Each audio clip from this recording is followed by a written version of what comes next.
तो हेलो दोस्तों, मैं हूं एनिमी डेविल और मेरे चैनल पर आपका स्वागत है। तो मैंने आपको पहले ही बता दिया था कि मैं एक सीरीज शुरू करने वाला हूं जिसमें मैं आपको संडे के दिन कुछ हिंदी डब एनिमी रिकमेंडेड करूंगा। अब इस सीरीज को शुरू करने के पीछे का कारण मैंने आपको पहले ही बता दिया था, पर मैं एक बार फिर से आपको बता देता हूँ। तो हम सबके पास एक ना एक ऐसा दोस्त जरूर होता है जिसे इंग्लिश नहीं आती। अब उसे इंग्लिश ना आने के कारण हम उसे ना तो एनिमी रिकमेंडेड कर सकते हैं और ना ही उससे एनिमी के बारे में बात कर सकते हैं, क्योंकि एनिमी हिंदी डब में अवेलेबल है ही नहीं। तो इसलिए मैंने सोचा है कि मैं आपको कुछ हिंदी डब एनिमी रिकमेंडेड करूंगा और आप उन सभी एनिमी को अपने उस दोस्त को रिकमेंडेड कर सकते हैं जिसे इंग्लिश नहीं आती। ऐसा करने से आपका दोस्त भी आपकी तरह एक एनिमी फैन बन जाएगा और आप फिर आराम से उसके साथ एनिमी के बारे में बात कर सकते हो। तो यही कारण है कि मैंने इस सीरीज को शुरू किया है। और मैं आपको ये पहले ही बता देता हूँ कि ये सभी एनिमी प्राइवेटली डब किए गए हैं, कोई भी ऑफिशियली डब नहीं है। तो अब ज्यादा टाइम बर्बाद ना करते हुए वीडियो शुरू करते हैं।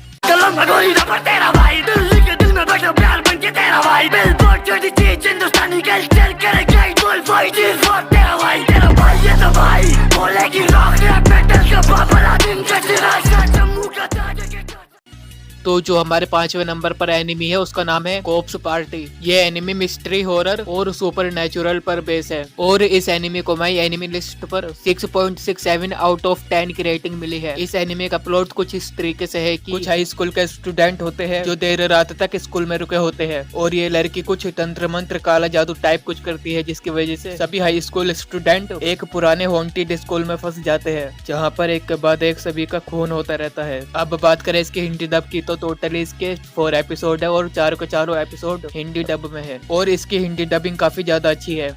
यहाँ तक कि कुछ लोगों का ये भी कहना है कि अगर आप इस एनिमी को इंग्लिश डब या फिर इंग्लिश सबटाइटल के साथ देखोगे तो आपको इस एनिमी की कहानी बिल्कुल भी समझ में नहीं आएगी, पर अगर आप इसे हिंदी डब में देखते हो तो आप इसकी कहानी का अच्छी तरीके से समझ सकते हो। तो अगर आपको या फिर आपके दोस्त को हॉरर सीरीज पसंद है तो आप इसे ट्राई कर सकते हो। और आपको एक और अमेजिंग बात बताता हूँ, आप इस एनिमी को एनिमी टीम डबर्स के यूट्यूब चैनल पर भी देख सकते हो। तो अब जो हमारा चौथे नंबर पर एनिमी है उसका नाम है स्वॉर्ड आर्ट ऑनलाइन। इस एनिमी को माई एनिमी लिस्ट पर 7.30 आउट ऑफ 10 की रेटिंग मिली है और ये enemy action adventure romance game और फैंटेसी पर बेस है। तो इस एनिमी की कहानी 2022 में जाती है जहाँ पर एक ट्रेंड चालू होता है वर्चुअल रियलिटी गेम का जिसका नाम है स्वॉर्ड आर्ट ऑनलाइन। ये एक मल्टीपल प्लेयर ऑनलाइन आरपीजी यानी के रोल प्लेइंग गेम है। इसमें एक VR हेलमेट होता है जिसे नर्व गेयर कहते हैं। इस नर्व गेयर हेलमेट को पहनकर ये लोग इस गेम को खेलते हैं। जब ये लोग इस नर्व गेयर को पहनते हैं तो नर्व गेयर और इनका ब्रेन कनेक्ट हो जाता है और ये लोग इस नर्व गेयर और अपने ब्रेन की मदद से अपना खुद का एक अवतार क्रिएट करते हैं और उस नर्व गेयर की मदद से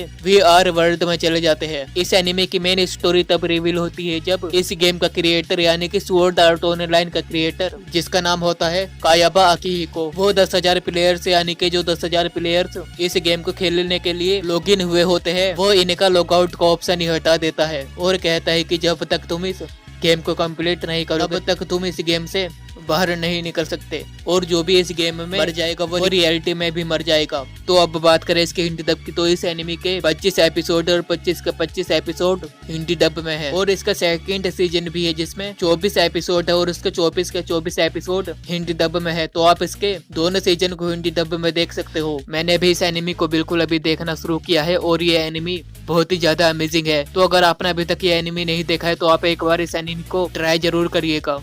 तो अब जो हमारे तीसरे नंबर पर एनिमी है उसका नाम है इरेज। इस एनिमी को माई एनिमी लिस्ट पर 8.4 आउट ऑफ 10 की रेटिंग मिली है और ये एनिमी ड्रामा फैंटेसी थ्रिलर में आता है। तो इस एनिमी का प्लॉट कुछ इस तरीके से है कि जो हमारा मेन कैरेक्टर है जिसका नाम है सातोरू फुजुनुमा, ये एक बहुत बड़ा मांगा आर्टिस्ट बनना चाहता है लेकिन पार्ट टाइम के लिए ये पिज्जा डिलीवरी का काम करता है और इसके पास एक सुपर पावर है और वो पावर है कि जब भी इसके पास कोई दुर्घटना होती है या फिर होने वाली होती है तो इसकी पावर इसे टाइम में पीछे ले जाती है उस दुर्घटना के होने से 5 या 10 मिनट पहले, जिससे कि ये उस दुर्घटना को होने से रोक सके। तो ऐसे ही एक दिन होते ही है कि सातोरू की मॉम का कोई मर्डर कर देता है और उस मर्डर का सातोरू पर लगाया जाता है और तभी उसकी पावर उसे वक्त में पीछे ले जाती है और इस बार इसकी पावर उसे वक्त में 5 या 10 मिनट पीछे नहीं ले जाती बल्कि 18 साल पीछे ले जाती है उसके बचपन में, उसके स्कूल के दिनों में, उस टाइम में जब उसके स्कूल में उसकी क्लास की लड़कियों का किडनैप हो रहा था। अब यहाँ पर ऑडियंस को पता लग जाता है सातोरू की मॉम का मर्डर का केस और इन किडनैपिंग केस में कोई न कोई कनेक्शन है और जो सातोरू है वो इन किडनैपिंग को रोकने में लग जाता है। अब ये इन किडनैपिंग को कैसे रोकता है और अपनी मॉम को कैसे बचाता है वो आपको इस एनिमी को देखने के बाद ही पता चलेगा। और अब बात करें इसके हिंदी डब की, तो इस एनिमी के टोटल 12 एपिसोड है और 12 के 12 एपिसोड हिंदी डब में है।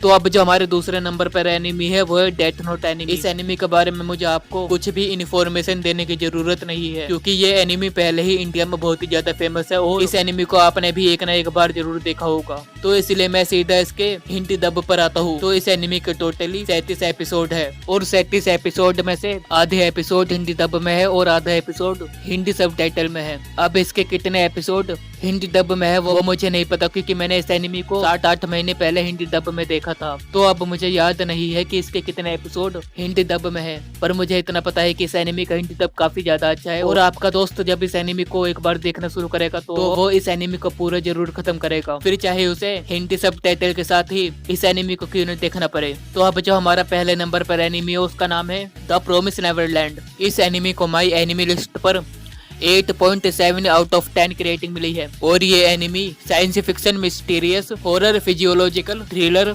सोनन पर बेस है। और अब बात करें इसके प्लॉट के बारे में, तो एक ही जंगल में एक घर होता है जिसमें 40 के करीब बच्चे होते हैं, जिसमें से 5 से 6 बच्चों की एज 10 से 11 साल की होती है और सभी बच्चों की एज 5 से 1 साल की होती है। और इन सभी की देखभाल के लिए एक केयर टेकर भी होती है जिसे सभी बच्चे मॉम कहते हैं। और इन बच्चों को इस घर में किसी भी तरीके की कोई भी परेशानी नहीं होती है। अब जो हमारे मेन कैरेक्टर है यानी कि एमा, नॉर्मन और रे, इन तीनों को इस घर का राज पता चल जाता है, जिसे जानने के बाद ये इस घर से भागने की कोशिश करते हैं, वो भी सभी बच्चों को लेकर।